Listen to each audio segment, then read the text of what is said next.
নমস্কার, আমি প্রিয়াঙ্কা। প্রিয়াঙ্কার হোম ক্রিয়েশনে আপনাদের সকলকে স্বাগত জানাই।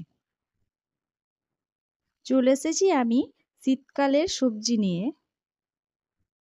শীতকাল মানে বিভিন্ন ধরনের শাক আর নানা রকমের সবজি। আজ আমি পালং শাকের একটা তরকারি আপনাদের সঙ্গে শেয়ার করব। আর এই পালং শাকের তরকারিটা শীতকালে খেতে কিন্তু খুবই ভালো লাগে।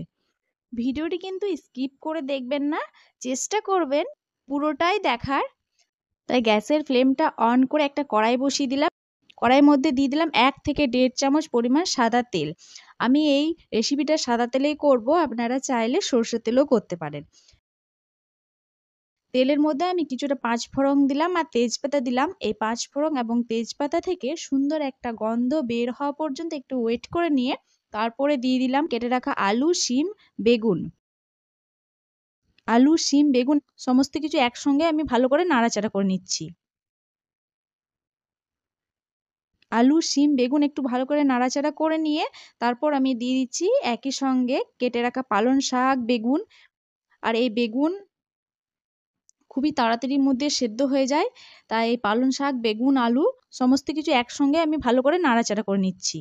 আর আমার চ্যানেলে নতুন কোনো বন্ধু হয়ে থাকলে অবশ্যই চ্যানেলটিকে সাবস্ক্রাইব করে পাশে থাকা বেল আইকনটি প্রেস করুন, যাতে আমার দেওয়া রেসিপির নোটিফিকেশন সর্বপ্রথম আপনার কাছেই পৌঁছায়। এবার দিয়ে দিচ্ছি লবণ, স্বাদ মতো লবণ দিয়ে দিলাম আর দিয়ে দিচ্ছি পরিমাণ মতো হলুদ গুঁড়ো। এবার এটাকে ভালো করে একটু নাড়াচাড়া করে নেব। শীতকালের এই পালং শাক আপনি যেমন করেই রান্না করুন না কেন খেতে কিন্তু খুবই ভালো লাগে। তো এটা ভালো করে নাড়াচাড়া করে নিয়ে এরপর আমি দিয়ে দিলাম এর মধ্যে 1 চামচ পরিমাণ আদা আর জিরে বাটা। আমি কিন্তু এখনো এর মধ্যে কিন্তু রসুন-টসুন দিইনি। আমি আদা জিরে বাটা দিয়েই করব। আদা আর জিরে বাটা দিয়ে কিন্তু বেশি কষালে আদা বা জিরে বাটার ফ্লেভারটা চলে যায়। তাই জাস্ট একটু হালকা নাড়াচাড়া করে নিয়ে আমি সেদ্ধ হওয়ার জন্য 1 গ্লাস পরিমাণ জল দিয়ে দিলাম। জল দিয়ে জলের মধ্যে সমস্ত সবজিটা আমি চুবিয়ে নিলাম। তারপর একটা থালা ঢাকা দিয়ে দিলাম।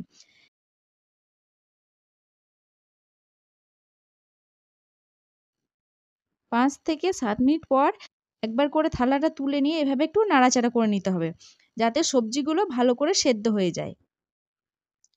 নাড়াচাড়া করে নেওয়ার পর আবারও থালাটা আমি ঢাকা দিয়ে দিলাম।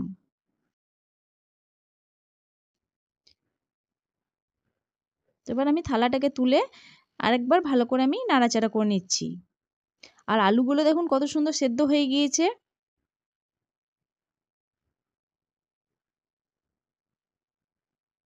সমস্ত সবজি যখন 90% সেদ্ধ হয়ে যাবে তখন এর মধ্যে মিশিয়ে নিতে হবে আম কাসুন্দি।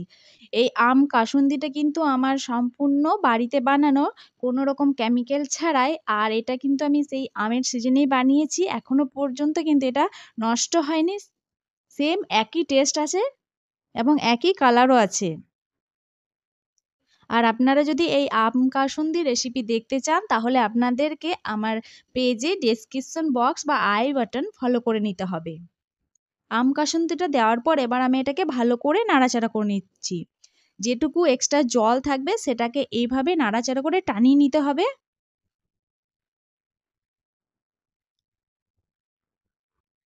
আর যেকোনো শাক হোক না কেন জল জল থাকলে ভালো লাগে না, একটু মাখো মাখো হলেই বেশ খেতে ভালো লাগে।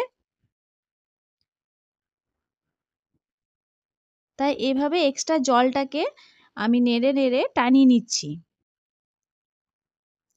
আর এখানে দেখুন জলটা টেনে গিয়েছে। এবার একটা বাটির মধ্যে আমি এটাকে তুলে নিচ্ছি। আর আমার মতো এই পালং শাকের তরকারির কার কার পছন্দ একটু কমেন্ট করে জানাবেন। তাহলে আমি জানতে পারবো যে আপনাদের কার কার পালং শাক খেতে ভালো লাগে। তাই চেষ্টা করব পালং শাক দিয়ে বিভিন্ন ধরনের রেসিপি বানাবার এবং আপনাদের সঙ্গে শেয়ার করার।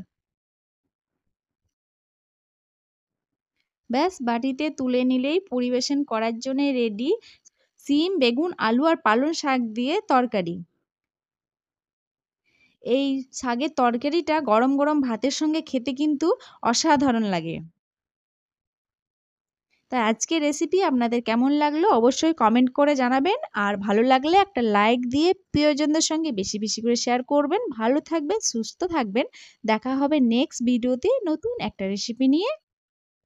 ধন্যবাদ।